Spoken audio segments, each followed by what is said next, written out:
एतराफ में पतोंग बीच के खूबसूरत नज़ारे हैं। शहर की चकनाचौंध अब गांव के खेतों में बदल रही है।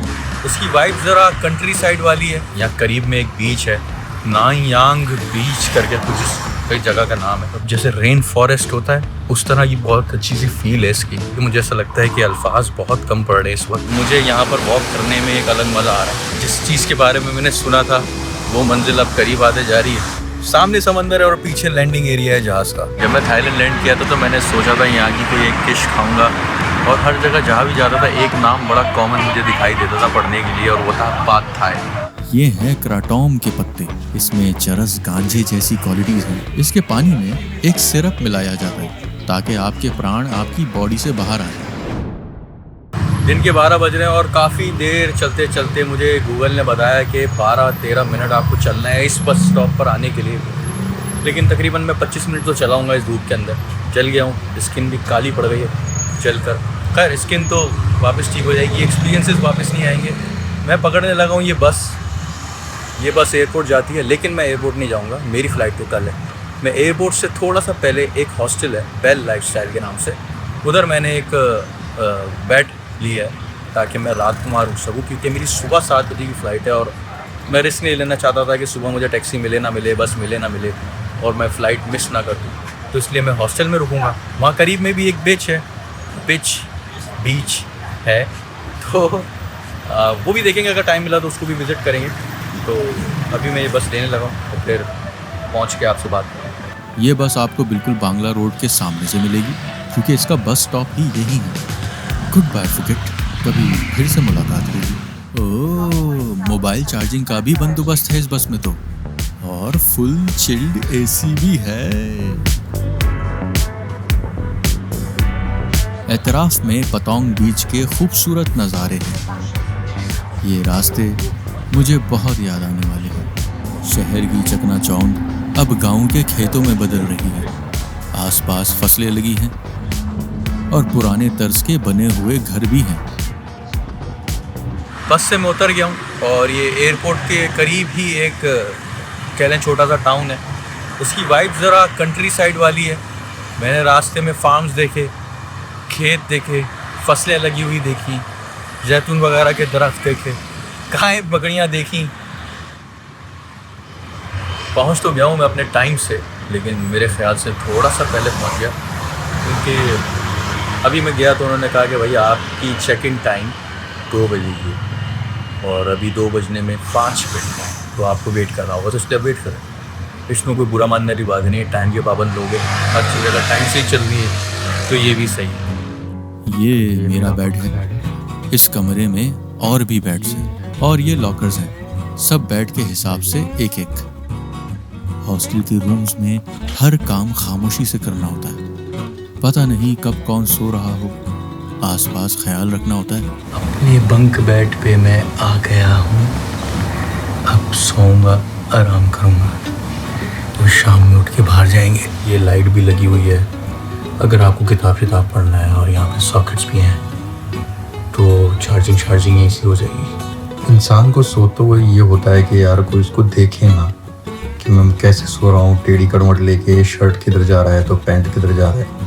उसके लिए इन्होंने यहाँ पे ये कर्टेन्स टाइप लगाए हुए हैं, तो आप इन कर्टेन्स को हटा भी सकते हैं। हॉस्टल में मैंने चेक इन कर लिया था, अपना सामान वहाँ रखा, जहाँ उन्होंने मुझे लॉकर दिया उसमें लॉक किया, कुछ देर आराम किया, थोड़ी सांस भरी, धूप ख़त्म होने का इंतज़ार किया, और अब मैं निकल गया हूँ हॉस्टल से ही अपनी कॉफ़ी बनाकर, जो कि फ्री है, वो लेकर। यहाँ करीब में एक बीच है, नायांग बीच करके कुछ कई जगह का नाम है, तो मैं उस बीच की तरफ जा रहा हूँ। कह रहा है गूगल के 13 मिनट 15 मिनट का रास्ता है, लेकिन कि गूगल है, भरोसा नहीं करा जा सकता। एक्चुअल में कितना टाइम लगता है वो इस वक्त मैटर ही नहीं करता, क्योंकि जाना तो है बीच। वहाँ पर एक सरप्राइजिंग एलिमेंट भी है, और उसमें मैं देखता हूँ कि मैं कितना कामयाब होता हूँ अवेल करने में। लेकिन अगर मैं वो नज़ारा देख सका तो आपको भी ज़रूर दिखाऊँगा। ये थोड़ा कंट्री साइड इलाका है, थोड़ा सा विलेज टाइप है, कस्बा कह लें। तो इधर प्रॉपर फुटपाथ वगैरह है नहीं, रोड बड़े मस्त हैं, फुटपाथ वगैरह कोई नहीं है। तो थोड़ा सा एंशियस हूँ रोड पे चलते हुए भी और व्लॉग करते हुए भी। ये इनका नेशनल पार्क है। और एंट्रेंस फीस के एवज ये एंट्री देते हैं। खैर, मुझसे तो अभी तक किसी ने पैसे ही नहीं मांगे। यहाँ पर वाइल्ड लाइफ और प्लांट्स का कंजर्वेशन डिपार्टमेंट भी है। अभी जहाँ पर मैं वॉक कर रहा हूँ ये इनका श्रीनगर नेशनल पार्क है, जहाँ फॉरेस्ट है, ग्रीनरी है, ट्रेल्स हैं, लोग जॉगिंग कर रहे हैं, हाइकिंग कर रहे हैं और ऊपर पहाड़ी पे जाने के भी रास्ते हैं। लेकिन है बहुत खूबसूरत, बहुत प्यारा। मतलब जैसे रेन फॉरेस्ट होता है उस तरह की बहुत अच्छी सी फील है इसकी। ज़्यादा कुछ मैं अपने एक्सपीरियंसेस के बारे में शेयर नहीं कर पाऊँगा। उसकी वजह यह है कि मुझे ऐसा लगता है कि अल्फाज बहुत कम पड़ रहे हैं इस वक्त बताने के लिए कि ये कैसा महसूस करता है। बड़े बड़े ऊपर तक पहाड़ हैं, दरख्त हैं जो साया बना के रखते हैं और ह्यूमिडिटी थोड़ी सी ज़्यादा है इधर, इसलिए ज़्यादा पसीने में मैं आ गया। शायद यही वजह है कि लोग बहुत वॉक कर रहे हैं इधर। ये तो काफ़ी अच्छी बात है, अपने असासे महफूज कर रहे हैं। आसपास बैठने और खाने पीने का इंतज़ाम भी रखा गया है। और ये चलते चलते एक कच्चा सा रास्ता आ गया है जो बीच की तरफ निकलता है। साइड्स में वही ऊंचे दरख्त हैं और परिंदों की आवाज़ें हैं और सामने समंदर है। यार ये वाला बीच साहिल समंदर जो है काफ़ी आइसोलेटेड सा लग रहा है क्योंकि ज़्यादा आवाम है नहीं इधर और यही इस चीज़ की खूबसूरती को और बढ़ा रही है। और मुझे यहाँ पर वॉक करने में एक अलग मज़ा आ रहा है, आनंद आ रहा है। और शाम का भी वक्त है तो नज़ारे और भी खूबसूरत हैं। मुझे नहीं पता आप लोगों को मोबाइल की कैमरा से कितना दिख रहा है कि नहीं दिख रहा है, पर हाँ, जब मैं कह रहा हूँ कि बहुत खूबसूरत है तो मान लीजिए कि बहुत खूबसूरत है। मैंने अभी इतनी दूर चलना है जिधर से इस जहाज़ ने उड़ान भरी है। काफ़ी काम एंड कंपोज्ड है और जिस चीज़ के बारे में मैंने सुना था वो मंजिल अब करीब आते जा रही है। और देखना ये है कि ये कितना सरप्राइजिंग हो सकता है मेरे लिए भी और आपके लिए भी। मसला ये हो गया कि मैं अपने साथ पानी भी नहीं लेकर आया और अब शदीद प्यास लगी, मतलब मैं हमेशा पानी की बोतल साथ लेके चलता हूँ। ये यहाँ से जहाज़ टेक ऑफ होते हैं और लैंड भी करते हैं। आज पता नहीं लैंड कर रहे हैं कि नहीं कर रहे हैं। चलो ये तो कंफर्म हो गया कि जहाज़ तो लैंड कर रहे हैं। सामने समंदर है और पीछे लैंडिंग एरिया है जहाज़ का। जब मैं फुकेट आया था तो मैं इसी जगह पे लैंड हुआ था और यहीं से ही जहाज़ टेक ऑफ करते हैं। मेरी बदकिस्मती ये है कि हवा का रुख बदला हुआ है तो जहाज़ इस तरफ से लैंड नहीं हो रहे, सिर्फ टेक ऑफ कर रहे हैं। और मॉर्निंग में कर रहे थे लैंड। अब हम इधर आ गए इस चक्कर में कि शायद लैंडिंग होंगे तो मेरे सर के ऊपर से यहाँ से जाएगा जहाज़, लेकिन बदकिस्मती से वो नज़ारा तो मिस कर दिया। लेकिन हाँ, अगर सर के ऊपर से टेक ऑफ हो जाए तो कुछ तसल्ली आ सकती है।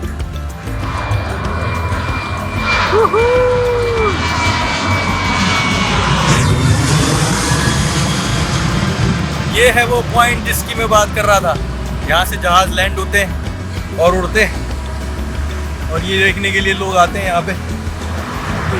Strong on this side. Okay हम यूज़ कर रहे हैं गूगल ट्रांसलेटर ताकि हम कम्युनिकेट कर सकें। यहाँ के लोकल्स हैं जो अंग्रेज़ी बिल्कुल भी नहीं आती और मुझे थाई बिल्कुल भी नहीं।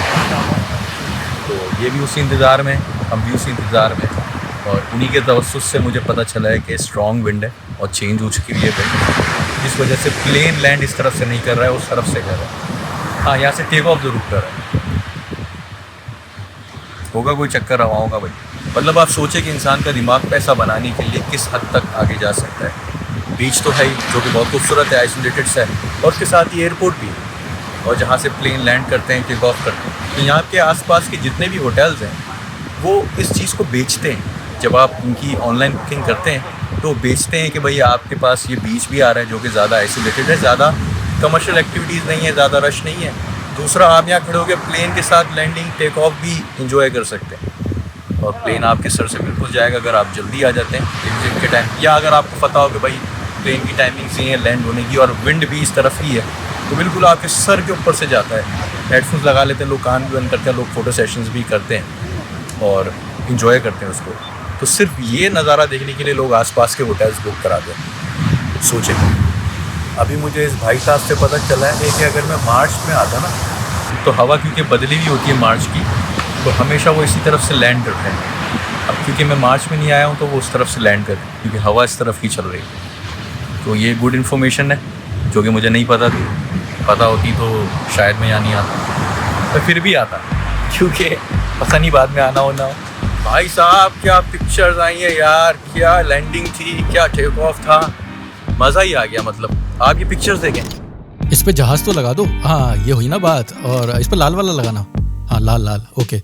और थोड़ा करीब करते यार, थोड़ा सा करीब। हाँ बेहतरीन बेहतरीन। मजाक कर रहा हूँ, लैंडिंग वैंडिंग नहीं हो रही, सब उस तरफ से ही हो रही है। टेक ऑफ में भी अभी बहुत टाइम था और मुझे लग रही थी भूख, और मुझे चल के अभी जाना है पता नहीं कितना किलोमीटर दूर।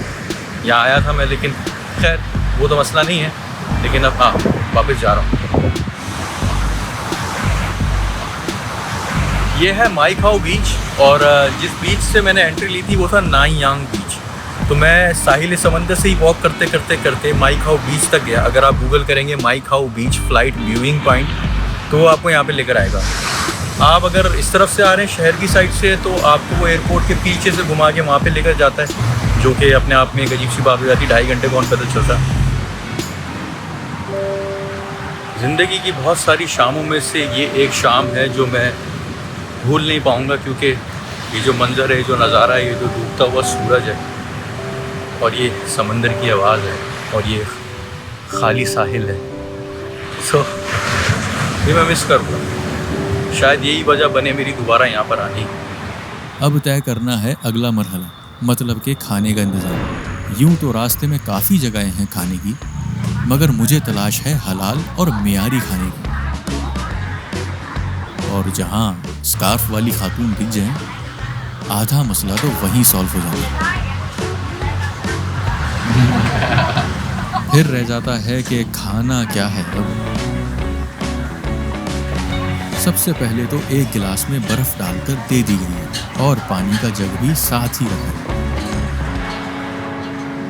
जब मैं थाईलैंड लैंड किया था तो मैंने सोचा था यहाँ की कोई एक डिश खाऊंगा, और हर जगह जहाँ भी जाता था एक नाम बड़ा कॉमन मुझे दिखाई देता था पढ़ने के लिए, और वो था पाद थाई।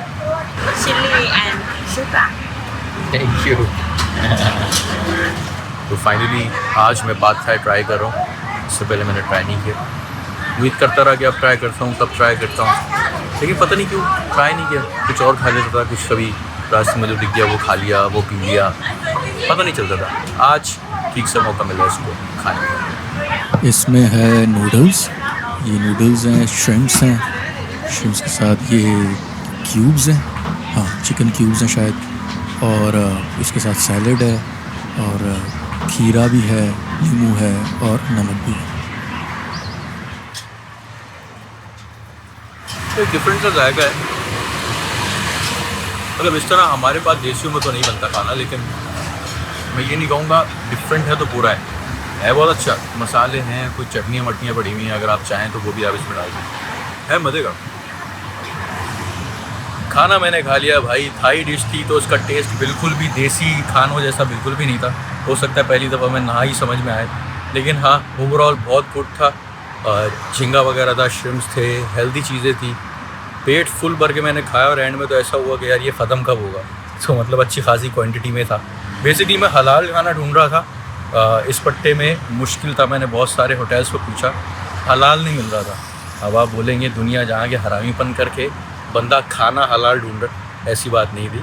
हलाल खाना मैं इसलिए ढूंढ रहा था क्योंकि बहुत अच्छे से साफ़ हुआ था। जो झींगा वगैरह होता है या फिर चिकनाई वाली जो चीज़ें होती हैं, जो रवात वगैरह होता है, या फिर सफाई जो होती है ना बेसिकली गोश्त की और धुलने की और सब्जियों के कटने की, उससे पहले वॉश हो जाने की, मट्टी निकाल देना, बाल वाल ना हो खाने के अंदर, उसका ख्याल रखना। तो वो हलाल फूड में काफ़ी कुछ चीज़ों का ध्यान रखा जाता है, तो इस वजह से वो ज़्यादा साफ़ सुथरा होता है।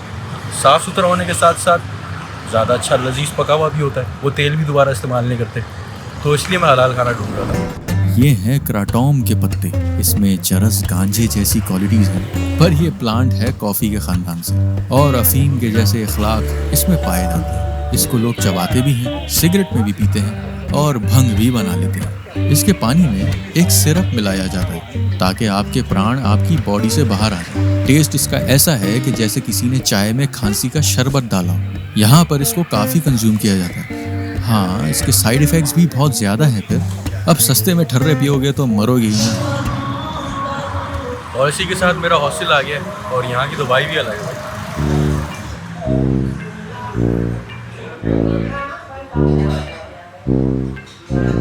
हॉस्टल में आपको जूते उतार कर ही रूम में जाना होता है। तो ख्याल रखना कि आपके पाँव की बदबू से किसी की रूह ही ना निकल जाए।